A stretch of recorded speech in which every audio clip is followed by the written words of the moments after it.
Xin kính chào quý vị. Hôm nay là lần đầu tiên tôi tập phát live nha quý vị nha. Nếu mà có cái thiếu sót gì thì mong quý vị chỉ giáo thêm cho. Bởi vì hôm nay là lần đầu tiên tôi tập phát live. Hồi ngày hôm qua đó thì cái kính của tôi nó bị bể, cho nên là không có trả lời tin nhắn của quý vị được. Hôm nay có một người bạn tặng tôi một cái kính mới, hôm nay mới tập phát live rồi trả lời tin nhắn cho quý vị luôn. Thì xin chân thành cảm ơn tất cả quý vị trong cái thời gian qua đã ủng hộ cho kênh của Phòng Khám Thạnh Trị. Thì cũng xin chia sẻ với quý vị là mục đích của phòng khám chúng tôi đó tham gia cái mạng xã hội này với cái mục đích là truyền bá những cái kiến thức về y học phổ quát cho cộng đồng, chứ không có mong muốn là đi sâu vào cái lĩnh vực chuyên môn. Do đó mà trong cái quá trình mà chúng tôi truyền bá những cái kiến thức thì chúng tôi dùng những cái từ ngữ hết sức là bình dân, dễ hiểu.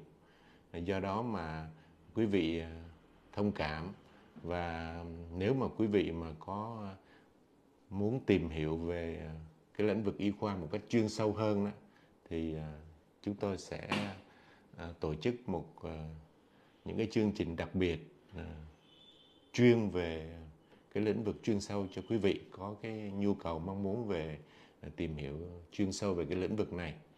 Còn cái mục đích của phòng khám chúng tôi hiện nay đó thì chỉ có truyền bá những cái kiến thức hết sức là phổ thông thôi, để mà mong là truyền tải cho quý vị những cái kiến thức mà quý vị có thể áp dụng trong cái cuộc sống hàng ngày để bảo vệ sức khỏe cho quý vị. Bởi vì như quý vị đã biết đó, thì hiện nay đó, trên các cái trang mạng xã hội đó, nó có rất là nhiều những cái thông tin mà nó không có được kiểm chứng, rồi những cái thông tin nó trái chiều, và đặc biệt là những cái thông tin về y học mà lại không có xuất phát từ những cái người làm chuyên môn, thì điều đó nó ảnh hưởng rất là lớn đến các cái vấn đề mà tiếp thu những cái kinh nghiệm trong cái việc chăm sóc sức khỏe của quý vị. Chính vì vậy mà phòng khám chúng tôi tham gia vào cái mạng xã hội này để mà góp một cái phần nhỏ của mình cho cộng đồng, để cho quý vị có những cái kiến thức một cái cách chính thống nhất để mình áp dụng vào trong cái việc chăm sóc sức khỏe tại nhà cho cộng đồng thôi, với cái mục đích rất là nhỏ mọn như vậy. Và cái thời gian vừa qua thì cũng được rất là nhiều quý vị ủng hộ, rồi quý vị cũng đóng góp ý kiến rất là chân tình để cho chúng tôi hoàn thiện bản thân hơn và giúp cho cái kênh nó phát triển ngày một tốt đẹp hơn, và nó lan truyền những cái giá trị về y học cho cộng đồng. Chính vì vậy mà cái phòng khám chúng tôi mới tham gia cái mạng xã hội này. Thì chúng tôi rất là cảm kích tất cả quý vị đã quan tâm và ủng hộ chúng tôi, cũng như là quý vị cũng đóng góp rất là nhiều những cái ý kiến tốt đẹp để giúp cho chúng tôi hoàn thiện hơn.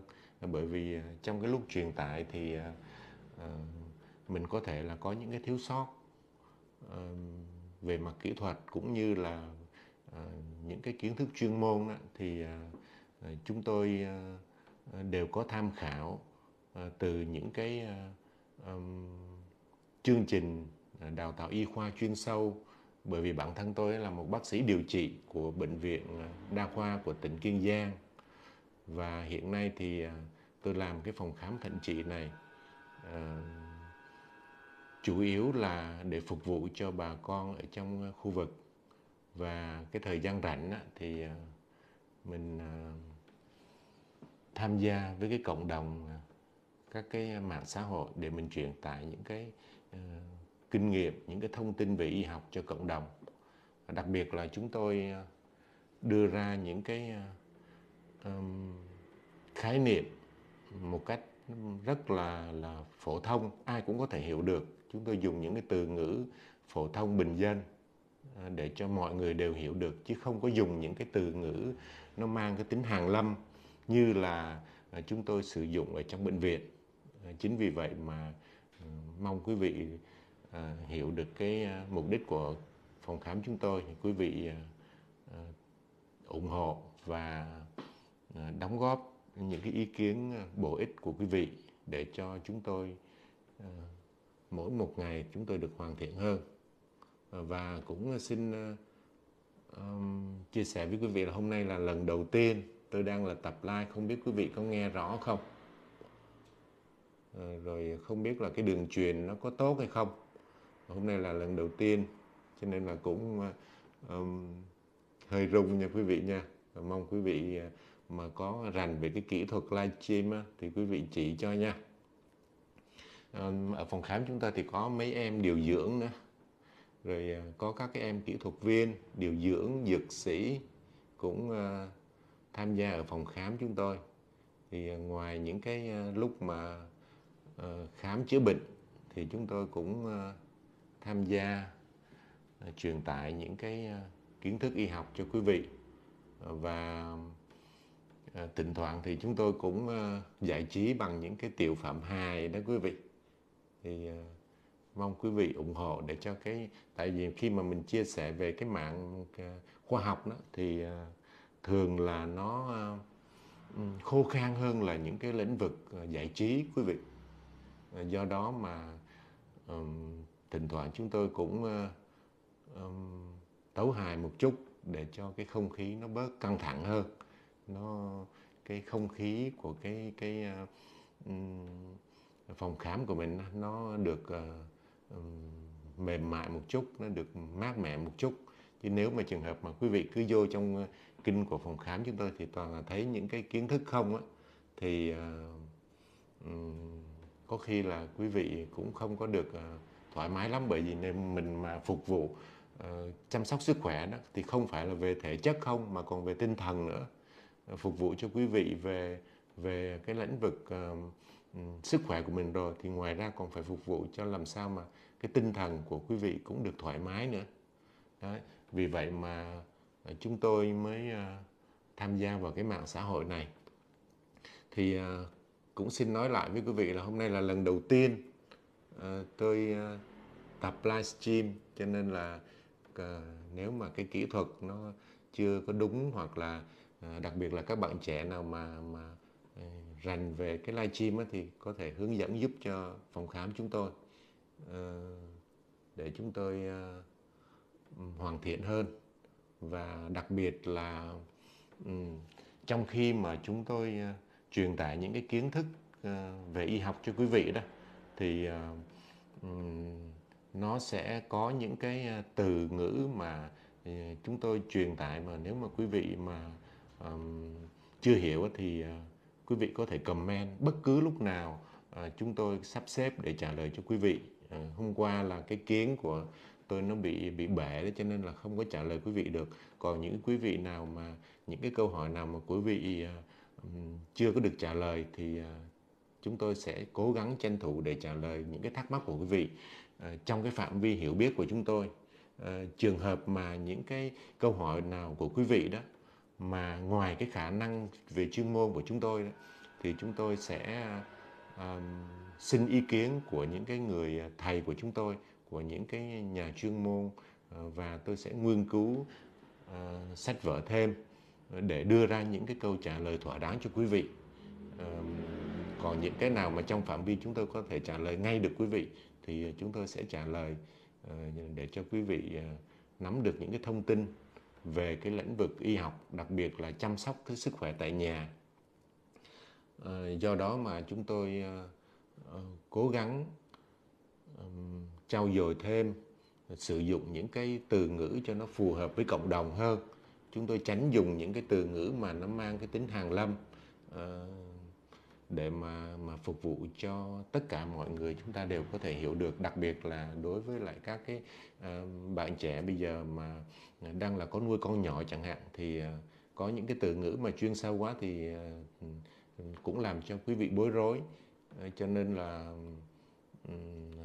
chúng tôi sẽ cố gắng cập nhật những cái kiến thức hàng ngày, bởi vì như quý vị biết là khoa học mà, nó phải thay đổi liên tục quý vị.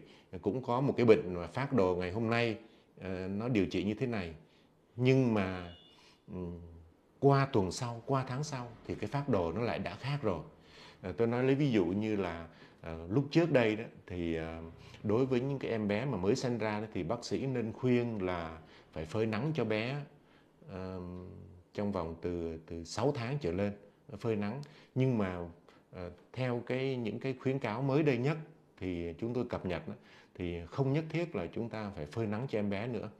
Đó, thì những cái lý do vì sao mà chúng ta lại không có phải phơi nắng nữa thì trong một cái chương trình khác chúng tôi sẽ giải thích cho quý vị. Còn trong cái nội dung hôm nay thì tôi chỉ, cái ý của chúng tôi đó là những cái kiến thức về y học đó, thì nó thay đổi liên tục quý vị, chứ không có nhất định là phải một cái phác đồ mà kéo dài hết cái năm này qua năm nọ. Bởi vì bệnh lý đó thì nó cũng thay đổi theo thời gian, cái nguyên nhân nó cũng thay đổi theo từng cái thời điểm một. Và khi mà chúng tôi điều trị hoặc là chúng tôi hướng dẫn cho quý vị những cái cách điều trị ở tại nhà đó, thì chúng tôi cũng bám sát cái phác đồ của Bộ Y tế. Mặc dù là chúng tôi đã học ở trường lớp rồi, chúng tôi đi làm việc ở bệnh viện trong một cái thời gian rất dài, có những kinh nghiệm hàng chục năm rồi. Tuy nhiên là chúng tôi vẫn phải đi tập huấn định kỳ. Người ta trong chuyên môn chúng tôi gọi là đào tạo liên tục đó quý vị. Thì quy định là mỗi một năm chúng tôi phải tham gia 40 tiết hoặc là 60 tiết học liên tục, thì để cập nhật những cái kiến thức, chứ không phải là mình cứ học bác sĩ ra rồi mình cứ dùng những cái kiến thức học ở trong nhà trường để mà mình áp dụng. Không phải vậy quý vị. Cho nên là trong cái lúc mà chúng tôi truyền tải những cái kiến thức cho quý vị đó, thì cũng có khi là chúng tôi chưa có cập nhật kịp, mà chúng tôi đưa ra những cái phác đồ nó cũ, nó chưa cập nhật kịp. Mà nếu quý vị đã cập nhật được rồi, đã nghiên cứu thấy rồi, nó có những cái phác đồ mới hơn những cái phác đồ của chúng tôi đưa ra rồi, thì rất là mong được quý vị đã nhắn tin, đóng góp ý kiến, nhắc nhở để chúng tôi kịp thời cập nhật. Bởi vì như người ta thường nói đó quý vị, nếu mà trường hợp mình học ra trường, mà mình học ở cái bậc đại học ra, mà chỉ cần một năm mình không có đọc sách thôi, mình không cập nhật kiến thức thôi, thì mình đã trở về với cấp 3 rồi. Rồi 3 năm sau nếu mà mình không cập nhật kiến thức thì mình đã trở về lớp 12 rồi. Ý người ta nói là cái kiến thức thì mình phải cập nhật liên tục quý vị. Cho nên là khi mà chúng tôi đưa ra những cái phác đồ, những cái loại thuốc mà để hướng dẫn cho quý vị điều trị những cái bệnh thông thường tại nhà, mà có khi là chúng tôi chưa cập nhật được kịp, thì đó cũng là một cái thiếu sót của chúng tôi. Và rất là mong nếu mà quý vị mà cập nhật được những cái kiến thức mà kịp thời thì có thể là góp ý để cho chúng tôi hoàn thiện bản thân hơn. Do cái hôm nay là lần đầu tiên cho nên là tôi cũng chưa có biết là tương tác với lại quý vị khán giả làm sao hết á. Cho nên là tôi sẽ tìm hiểu, nếu mà quý vị nào mà rành về cái kỹ thuật livestream á, thì có thể tư vấn giúp đỡ cho chúng tôi với. Chúng tôi rất là cần những cái ý kiến đóng góp của quý vị. Có mấy em điều dưỡng cùng làm với chúng tôi, nhưng mà hết giờ thì các em nó trở về với gia đình hết rồi. Cho nên là các em nó cũng không có thời gian để mà tham gia livestream với tôi được. Thì nếu mà trường hợp mà chúng tôi tập livestream mà được tương tác với quý vị mà nó thành công thì chúng tôi sẽ có dịp để mời các em. Mỗi một em nó sẽ phụ trách một cái lĩnh vực. Lấy ví dụ như là có em thì nó chuyên về chăm sóc các em bé về nhi khoa chẳng hạn, thì chúng tôi sẽ mời các cái em đó để mà nó truyền tải những cái kiến thức về chăm sóc em bé cho quý vị. Hoặc là những cái người mà tuổi già chẳng hạn, thì chúng tôi sẽ có những cái bạn mà có cái kỹ năng về chăm sóc người già sẽ chia sẻ với quý vị. Còn hôm nay là lần đầu tiên thì mong quý vị ủng hộ cho kênh, quý vị đăng ký cho kênh cho chúng tôi để chúng tôi có động lực trong cái con đường mà truyền tải những cái kiến thức y học cho cộng đồng. Hôm nay chúng tôi cũng chưa có biết cách làm sao để tương tác với quý vị nữa. Mong quý vị đừng có cười nha. Mình ban ngày đó thì phải làm việc rồi quý vị, rồi phải tối tới những cái lúc rảnh thì chúng tôi mới tham gia với quý vị được. Thì hôm nay là lần đầu tiên. Nếu mà quý vị yêu mến phòng khám, xin quý vị like và đăng ký kênh cho chúng tôi để chúng tôi có nhiều động lực hơn trong cái công cuộc truyền bá những cái kiến thức cho cộng đồng.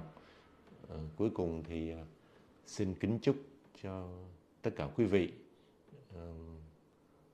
sức khỏe, hạnh phúc và thành đạt trong cuộc sống. Nếu mà hôm nay có những cái điều gì thiếu sót thì xin quý vị comment ở bên dưới nhé. Như là âm thanh chẳng hạn, quý vị có thấy rõ, có nghe rõ hay không? Rồi hình ảnh như thế nào? Quý vị comment ở bên dưới rồi góp ý để cho chúng tôi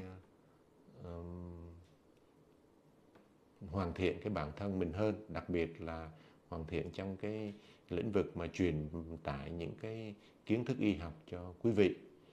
Không có dám là những cái ước mơ gì cao siêu hết. Chúng tôi chỉ mong muốn là truyền tải những cái kiến thức nhỏ mọn thôi, những cái kỹ năng chăm sóc sức khỏe tại gia đình.